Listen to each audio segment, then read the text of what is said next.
Y'all, we have some catching up to do. It's literally, it's literally, it's lit. See, peace, everyone. Long time no see. And that's on me. That's on me. This was a very unexpected hiatus, very unexpected, but it did fall in line with the summer break. Okay. It did fall in line with summer break. And honestly, this is the first day, literally, this Wednesday. It's a Wednesday. It's not even a Monday.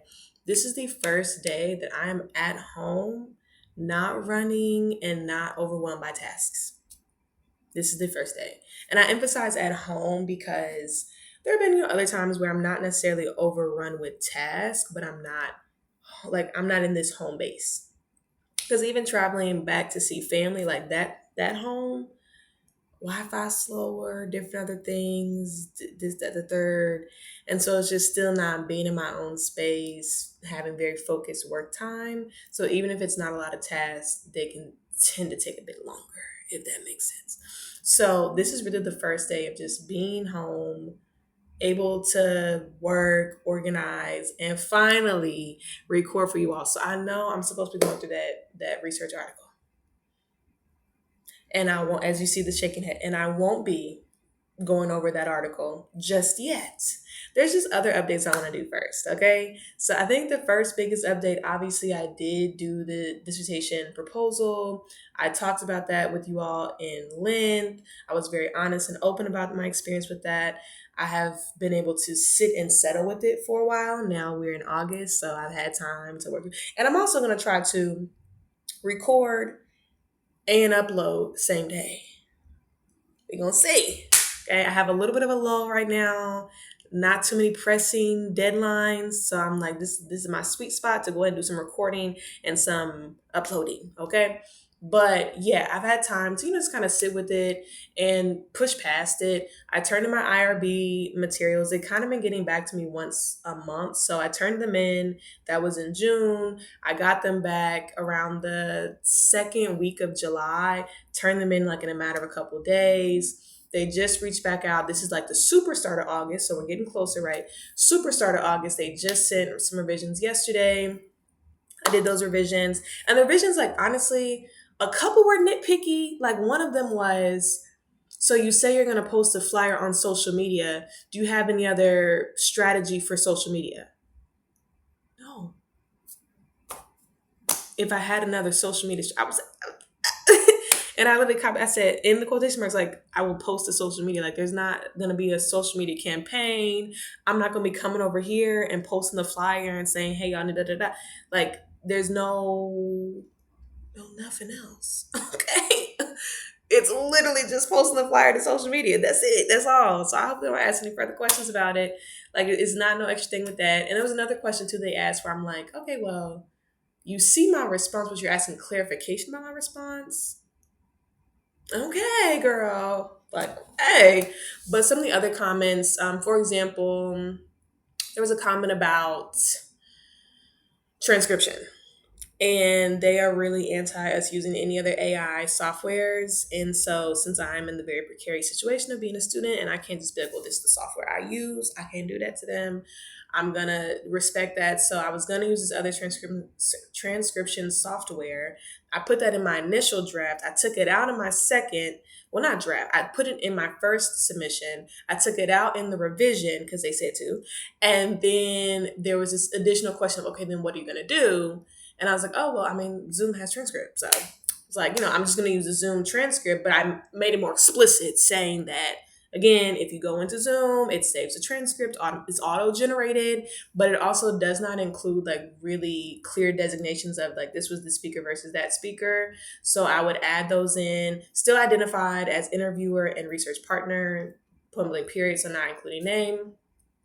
And then like print it off for them to redact and stuff during the session. So I updated those different things. Pretty chill. There's not really much else I can do so I had like working coffee time.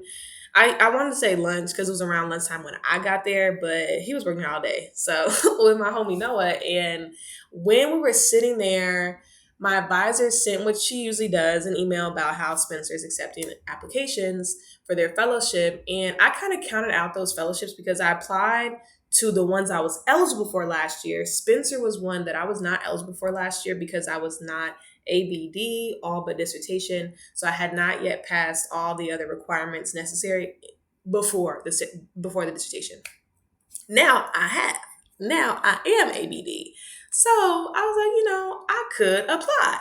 And I also could apply to the AERA. So I've talked about them before, but the American Educational Research Association's Minority Dissertation Fellowship. So I could apply to both of those that I cut off of my application season of last year just because I wasn't eligible. So I've started that application process. I've gone through a lot of the questions for Spencer itself, like the first one.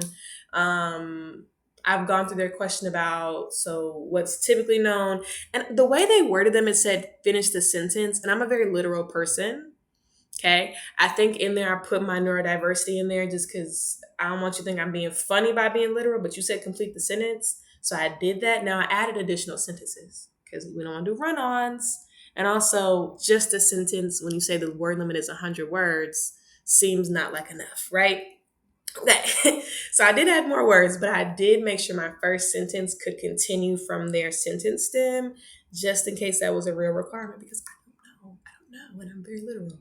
So I did that. And it was difficult just because I was trying to get into the wording because the idea for my project, just to reiterate, is that honestly, this is a good segue actually. We're going to pocket that.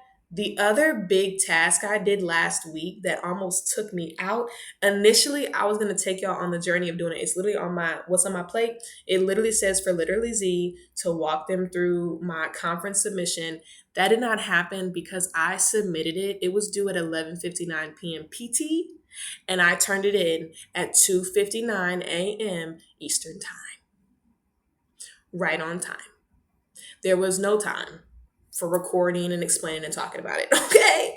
But also hindsight is 2020. And honestly, if I had done that, I would have been putting my name to the submission, which I don't think that anybody who was reading and reviewing for AERA is listening to my stuff or on my page.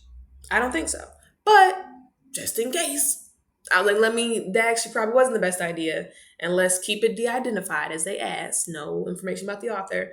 And I'm going to just talk about the process. And so what I was going to start talking to you all about as it relates to Spencer, I can easily switch that over to the proposal. So basically with the proposal, it was tough.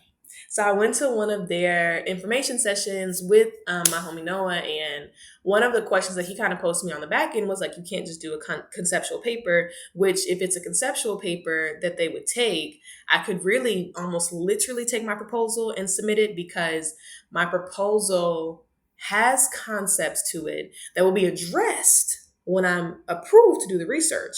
But at this time, it's still conceptual, right? So that would have been just an easy submission. Nah. Okay. That in theory on the submission portal, it says they take them. But in practice, according to the session we were in, as well as according to just other people and their experiences submitting to this conference, in practice, it's empirical, baby. It's empirical. Don't give them nothing conceptual. They wanted empirical. So I needed data. I needed findings and data, which I don't have yet for my research project.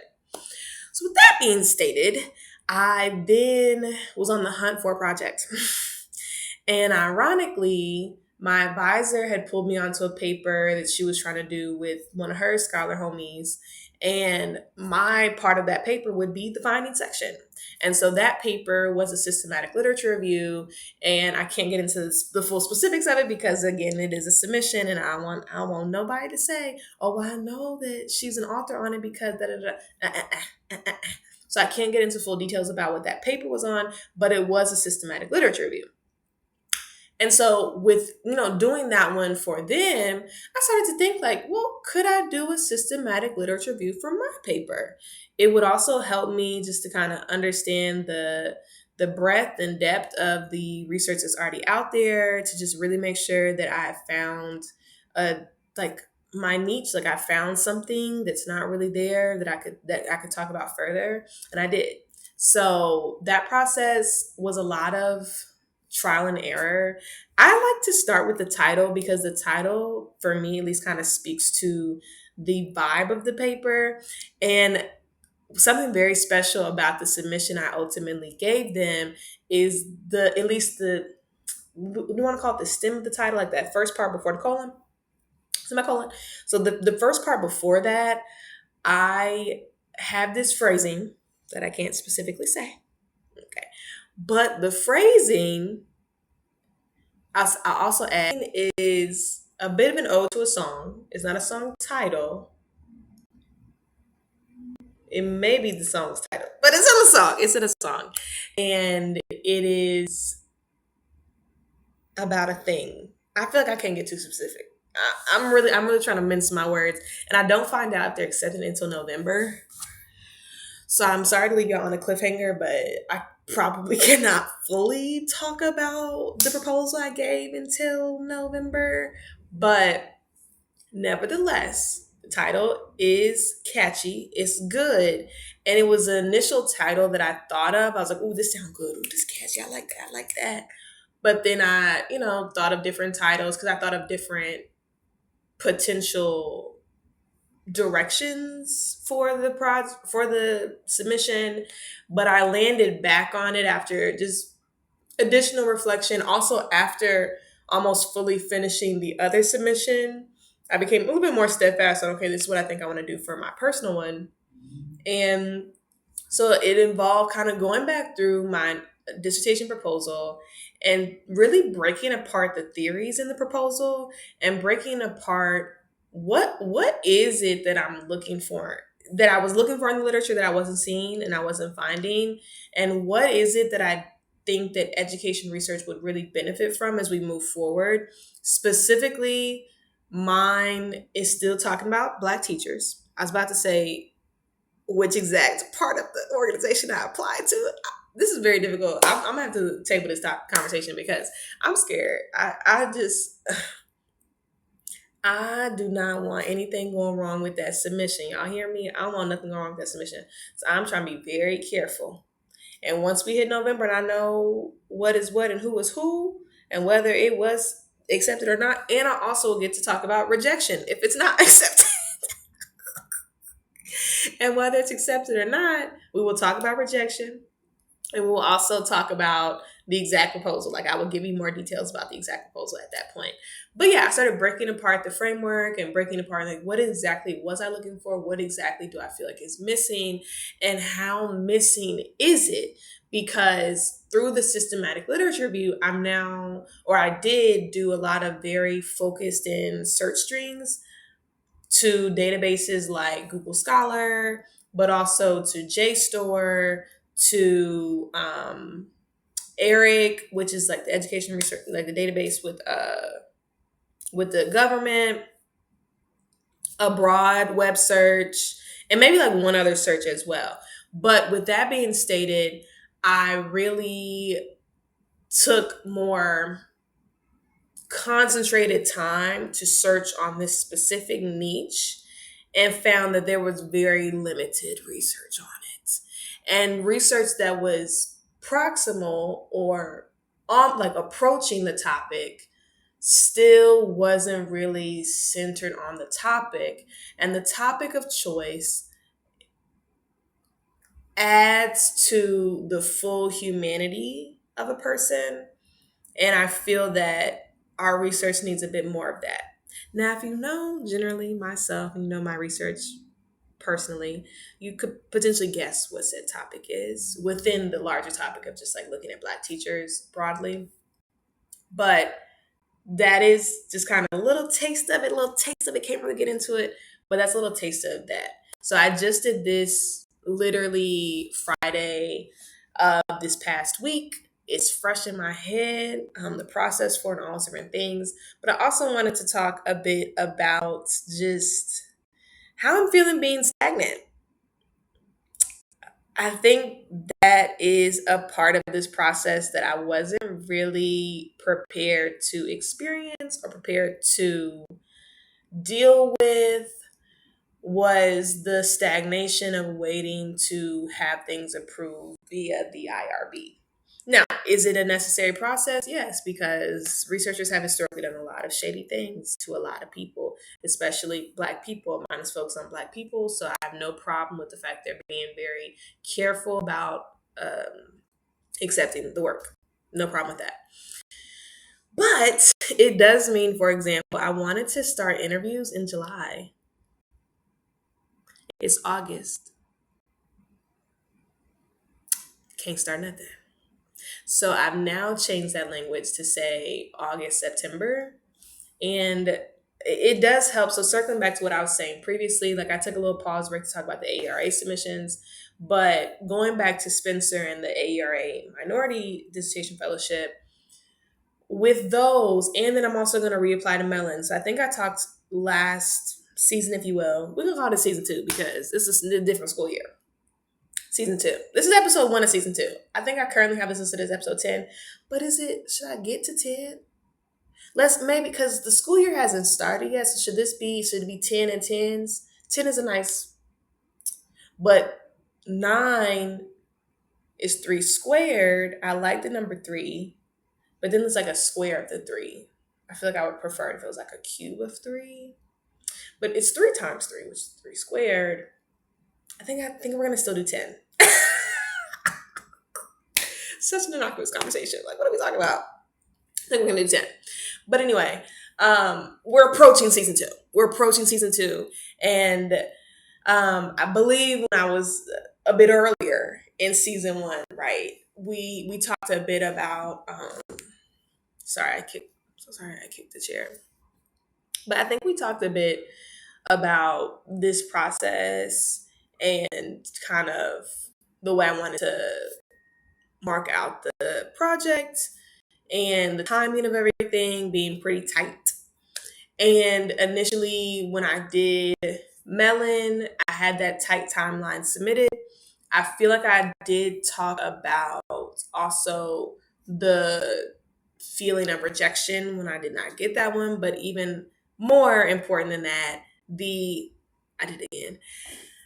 The realization when I got to my actual dissertation proposal that, wow, this is such a stronger proposal today, being June 2025, than November or even October. Was it October? I don't remember when it was due last year, but let's say like November-ish of 2024. I read so much.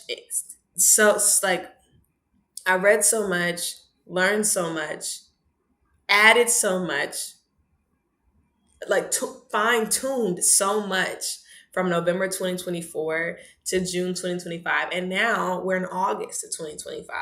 And I'm continuing to learn new things because I just did that systematic literature review, for example, which is, again, relevant to my dissertation topic. And so I have so much new information and just expertise on the subject, if you will, that I can add to a proposal that I submit this fall versus what I had last fall. Now, if they still don't accept it, then they just don't like my project idea. And that's okay. But at least I will know that I'm submitting a really strong proposal, and it's, again, way closer to something that could/should be accepted than what I submitted last year. So the other part of that, which I think because I lost my train of thought when I did my tangent, was there's also the tension. So, and I'm still going to talk about the stagnancy. We're still talking about the stagnancy, I promise. I know, like, it seems like I'm jumping. I am a little bit.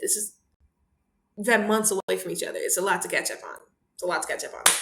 But in relation to the stagnancy, as I was thinking through, and in that coffee conversation, going back to it, as I was thinking through, like, submitting to these fellowships, there was a thought of, well, I really wanted to finish in 4 years.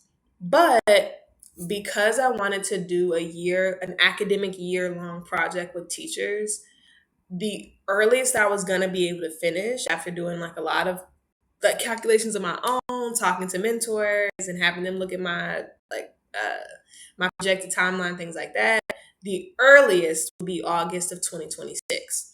Now, if I don't finish until August 2026, automatically I would not graduate until May of 2027 if I'm walking, if I'm walking.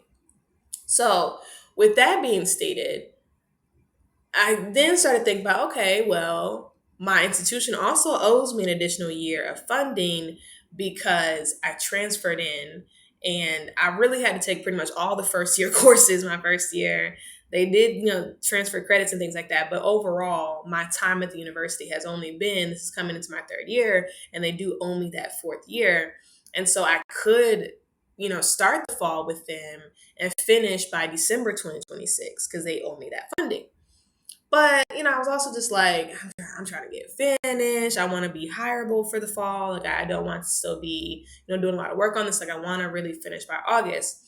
But then I just started thinking again, like, getting Spencer, getting Mellon, getting the AERA Minority Fellowship also opens a lot of doors network wise, mentorship wise. It's definitely also a CV build. Like, let's call things things. It's definitely a CV build. But there's also a lot of network with it. When we have our conferences, especially for Spencer, there's like specific Spencer um, gatherings and banquets they have that are technically closed off to anyone who is not Spencer affiliated, right? And so, there's different closed door spaces that you can get a get an invite to if you do get one of the fellowships. And so that's also why I was like, I should at least try. Like, I shouldn't count myself out because there's really no penalty for me trying. Because if I try and I don't succeed, I will just continue working to finish by August of 2026. And if I try and succeed, then I would take the additional year and really have more time, honestly, to member check. So, member checking process is me starting to do some data analysis and getting materials ready for the actual dissertation paper and going back and forth with my research partners to be like, hey, like, this is what I wrote about this thing that happened or this thing you said. Like, is this, true to what you were thinking? Like, give me some feedback, da, da, da. And I'll be able to have cycles of those processes with the research partners throughout that additional school year. And so I should, in theory, have a very well written, very detailed, very like revised out the wazoo. I can get an editor and everything.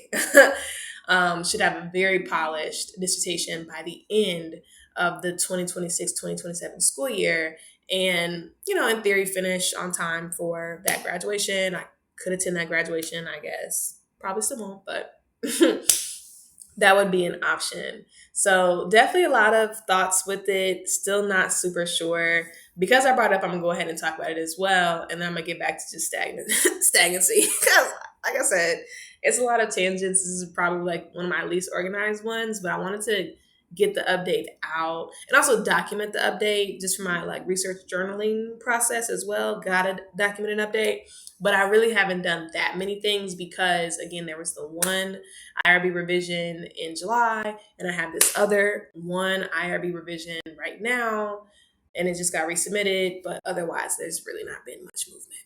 So the other thing I was going to talk about real quick was, so I'm gonna get back to stagnancy, graduation. So this is my take on it. Unpopular, probably. I'm a 2020 graduate, and that it means a lot. And I think that people who were outside of the class of 2020 do not understand how different that was for us. Now, I cannot speak for all 2020 grads either, and I'm not trying to. But as for this 2020 grad, not being able to have the typical like senior walk and like my undergraduate institution did this senior walk where we walk through like a tunnel, if you will, of alumni, and they have candles and they're welcoming us into the alumni house and kind of like senior week of events, a senior concert type thing. Like, there's a lot of things that seniors typically got that were completely cut off for us because we were sent home right after spring break. We also did not get the graduation. We had a virtual commencement, and they gave us a lot of like consolation prizes of free continuing education courses, which I did take advantage of, and I do have my Lean Six Sigma white belt and other things that I collected from those free things. And also, we got free courses on Coursera, which I was able to do some courses with like Teachers College of Columbia and just, different other great education institutions. So that was great, good, and fine. I appreciate all those things, but we did not get that chance to really feel the essence of graduation and walk. We were invited back in 2021, and I went back with my nuclear family, my non-traditional nuclear family, so my great grandmother, my grandmother, and my brother, so I'm maternal, and it was fine. It was fine. It just did not give pomp. It gave circumstance, but not like a great circumstance. But it didn't give pomp and circumstance like it was supposed to. It just didn't. It felt lackluster. I mean, we were there, yes, and they had their seats and they had the big monitors, but we also weren't. So traditionally, these graduations are held on the quad, so it's an outdoor space, but it's tight. So people have to sit close together versus we were still in COVID protocols. So we had to rent out a big like auditorium type space in the city so people could be more distanced from each other. We got to sit wherever we wanted, which is cool because you can sit with your friends and you can line up with your friends. We had a QR code where you scan the QR code as you line up, and that's the way that they knew, whose name is what and what you did and what degree you get and la la la, because we had a mix of degrees among us as well. All those circumstances to say it did not feel like this is me graduating and getting my college degree. It just did not feel like that to me. It just didn't. And because of that, one could, on the other side, you could say, oh, I didn't get it then, so I really must have it now. This is my last degree, or, whatever, it's a PhD. Like, I really must have it now. But I feel like going without it was okay. Like, the world didn't end. We were able to celebrate more in an intimate way in 2020. And again, that was because, like, 2020, world is shut down, can't see nobody, can't do nothing. But we were able to celebrate in a more intimate way, which felt more authentic to me. And also, I feel that with the dissertation defense itself, I think that's just such a beautiful, outstanding opportunity to bring family together in person and virtually to celebrate you in a way that is so specific to you, which I usually don't like being celebrated. Like, I don't like doing a lot of things for my birthday. So this could seem kind of oxymoron for people who know me personally, but I'm really proud and excited about the work that I do and want to do. I'm really excited about talking about my research and my work. I love talking to people about it. I really do. I love getting their insights or thoughts on it. Just love it. And so a more authentic version of graduation and feeling like, ooh, like I did it, like I'm done. I've done all I can do at this degree point, and I can now share it with my family and friends and share it with the world.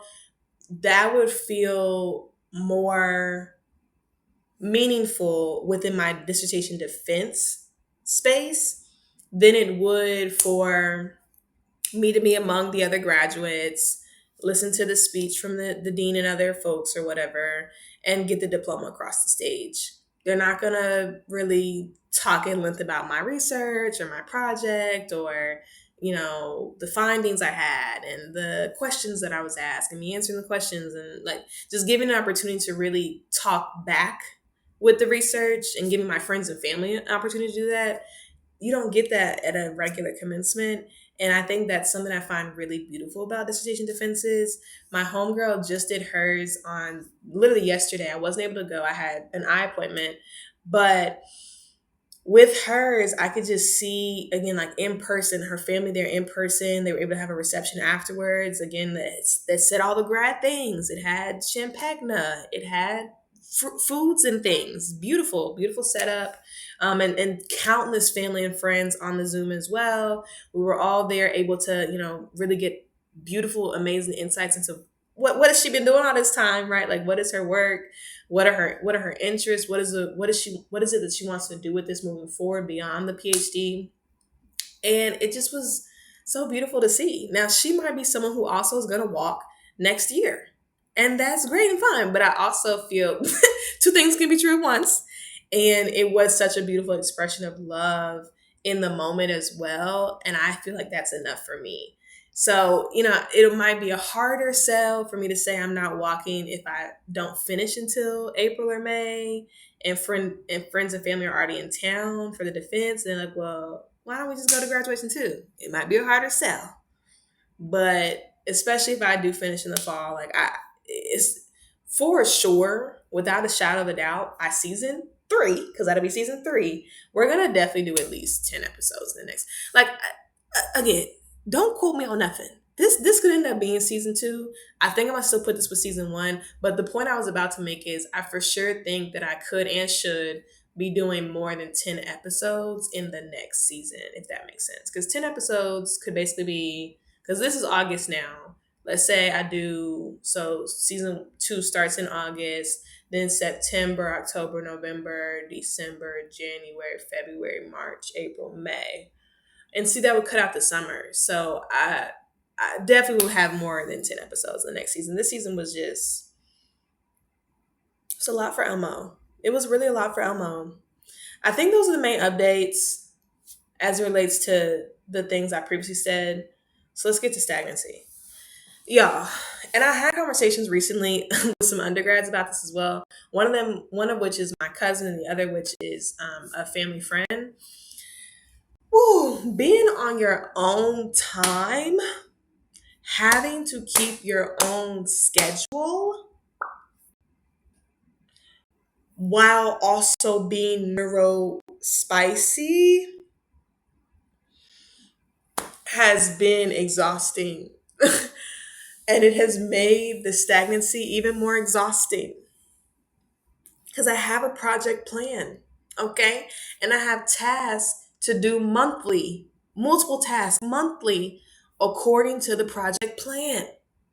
But I cannot yet get to the project plan because it's not yet approved with the IRB. And so the stagnancy has been a little bit of an anxiety inducer for that reason, especially. I'll say, especially for that reason, it's been anxiety inducing, but also just in general across the board. Ever since I finished coursework, I have reinvested in agenda.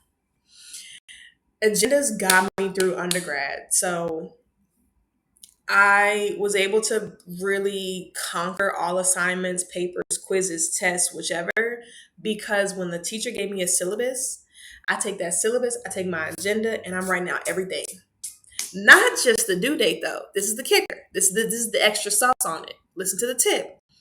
Not just when it's due, but also knowing myself and knowing the time I need to do things. I would also then add additional deadlines. You can call them soft, but additional deadlines for first draft, first revision, final revision, then it's due. Or for a test, begin studying, study these topics this time, study these topics this time, do a little personal quiz on that one, study these topics on this day, do a little, like full plans on how to execute every assignment for the semester. I started every semester like that, and that's how I got through so easily. That's why it was easy for me to get my work done and not really have missing assignments or late assignments, because I was so on top of it. Contrastingly, okay, I am now in a position where tasks are kind of rolling. They come in and out, you know, and because of that, I can't really fully pre-plan them. And once I get a new task, I do kind of map out, okay, this task is due at this point. Let's be focused on doing this part of the task on this week, this part of the task at this day, or whichever. I try to map it out, but these are little bursts, like the little bursts of it versus being able to do so wide sweep for the entire semester. I miss that. The other thing with stagnancy is it can lend itself, like getting into, it's a little bit of a gloomy day. The lighting looks great on this camera. Shout out to the camera, but it's a little bit gloomy outside.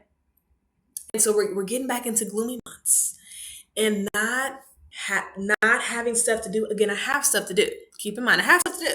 Please don't give me extra work. Please, please, please. But not having consistent in the sense that I can look out into my agenda weeks in advance and or weeks out and see tasks. I can't see that. I can't flip to September right now and see anything.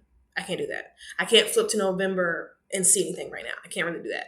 There are, so for example, for some of the fellowships, I have my thingy over here. One, both, no, both of those are due in October. I feel like one of them that I just haven't put over on that board yet is due November or December, but they also haven't opened the portal. So I'm gonna add it to the, one moment. So let's see. Oh no, me and technology. There we go. Okay. So what's on my plate? So I'm referring to this. So I haven't added this other one there yet. And I will edit this down a little bit because so the other one that's not currently accessible is the AERA minority.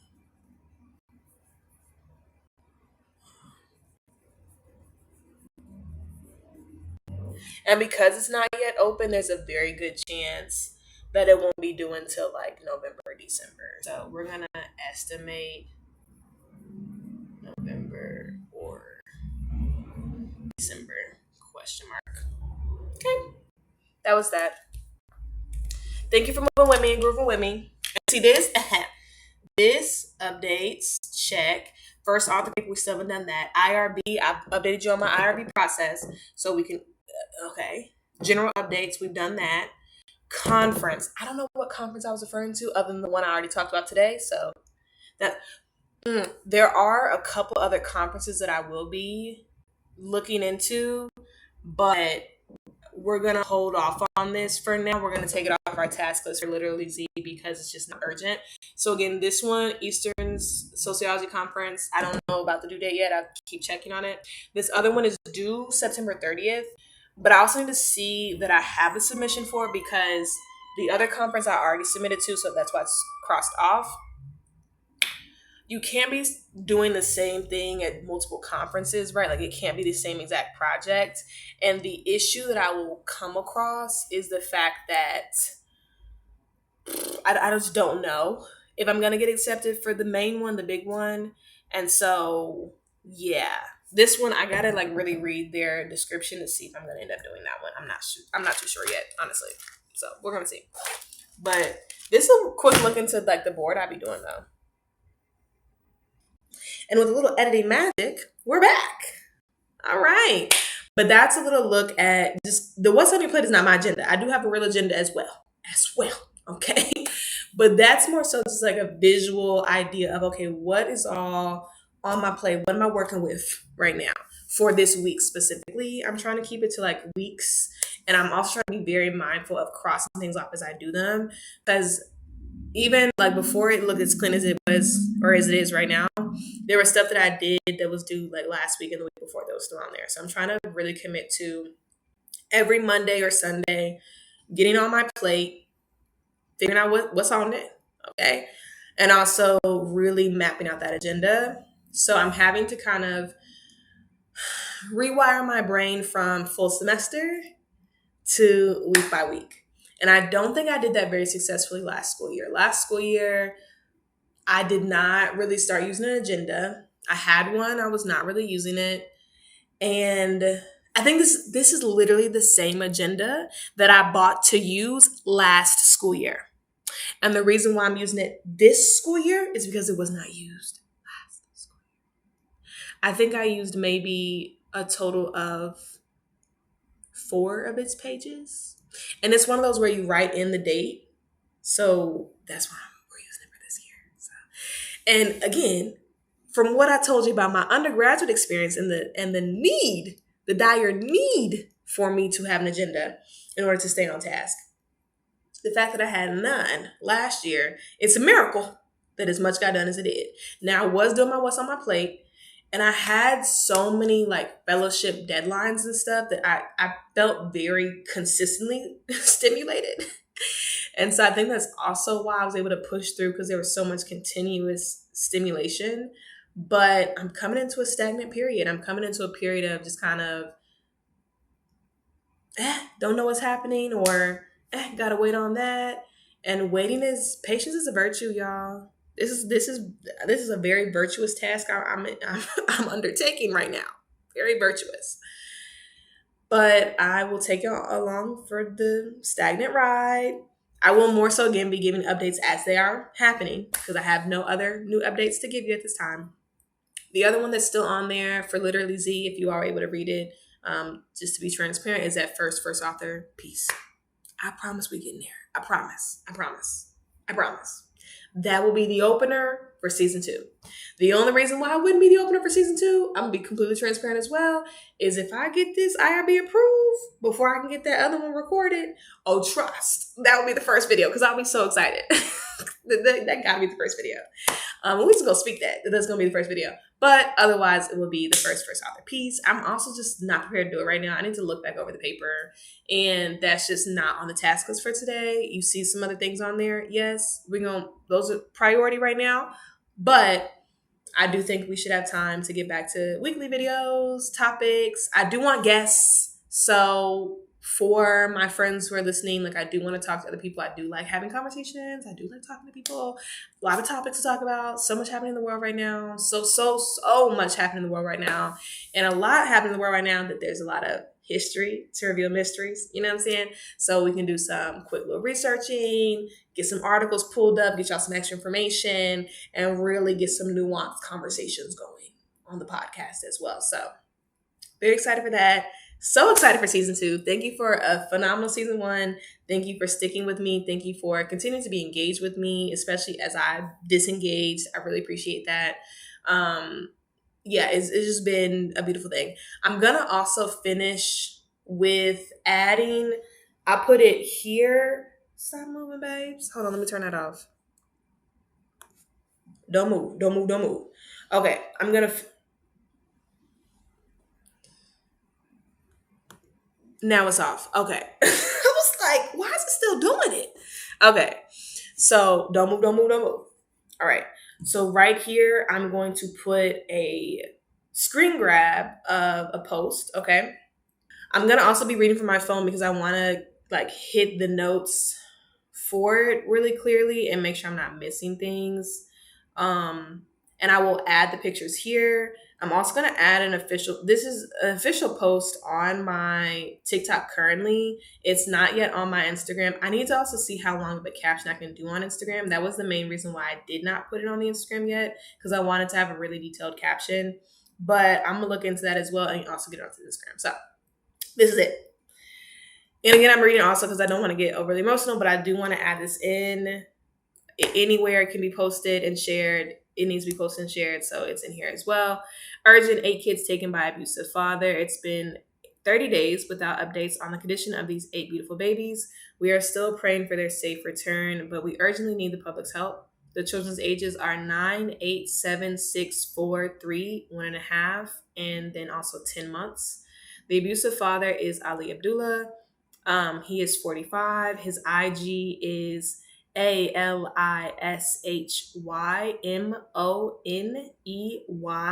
which I'll also put on the screen here. It is Ali Shy Money, something like that. So Ali is evading CPS and police are refusing to share their location. He's known to sell oils near Reisterstown Road, Rogers Ave, Lexington Market, and Mondawmin Mall. Out of his van, it is a black Dodge van, VA license plate, so Virginia license plate, THN 8681. Their mother, who was 30, took the kids away from his abuse, living out of hotels, verbal, physical violence, preventing the kids from receiving any medical care or enrolling in school, etc. in May. She brought them to safe housing and began the process of getting the 5 school-aged children the necessary documents and vaccines needed to be enrolled in school before Ali disappeared with them. CPS is stretched thin. Police won't take a missing persons report. State's attorney will only file charges from CPS, and the courts are moving too slowly. If you see Ali Abdullah, his black Dodge van, Virginia license plate, once again, THN 8681, or the children, please call 443-866-8322. Also on the screen.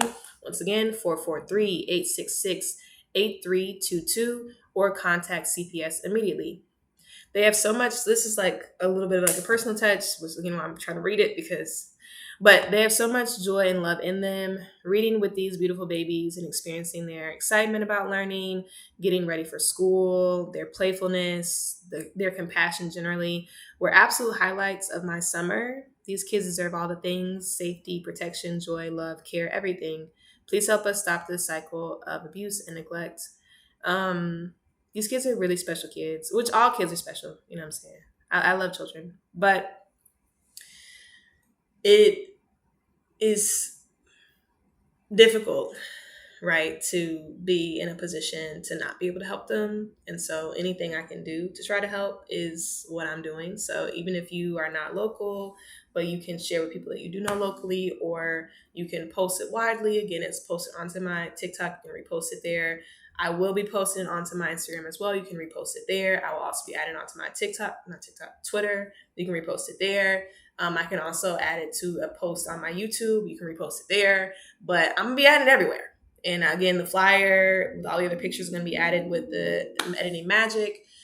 Please, please, please share. I don't even need just share. Like share. It don't need likes. It don't need views. You can print out the flyer for all I care and put it physically in places. I know it's not fully a flyer, it's a post, but you can print it out and put it places. Like this is not for clicks or anything like that. I really just want us to come together as a public, as a community, and find these kids. So I have to end with that. Um, and just really believing that they will be home soon. I think I mentioned this to maybe my therapist or something, but and I mentioned to somebody recently. But I had a dream that they were back for the school year. So trying to make that a reality and continue working with them and getting them to a point where, with again the school age kids never being in school, there's going to be gaps, but I have I have a plan, all right, to get them their academic words and have them practicing their academic words, do some work with blending for the older kids, especially, and just they know some words, but just kind of extending their sight words to be able to blend words as well so they can sound things out. Also giving them just, again, a little bit more of an understanding of the structures of school, so that academic vocab that's just not common household vocab, but things that their teachers would expect them to know at that age group or in that grade level. I plan set out. So I promise that, there's a lot of efforts at play, a lot of people working together to get them the supports they need to be successful, not just this school year, but in life as adults. We've really banded together as this smaller community and are now calling on our larger one to help us find them and continue that work. So thank you for helping us look for them. Thank you for listening as always, and I will catch y'all next time. Peace.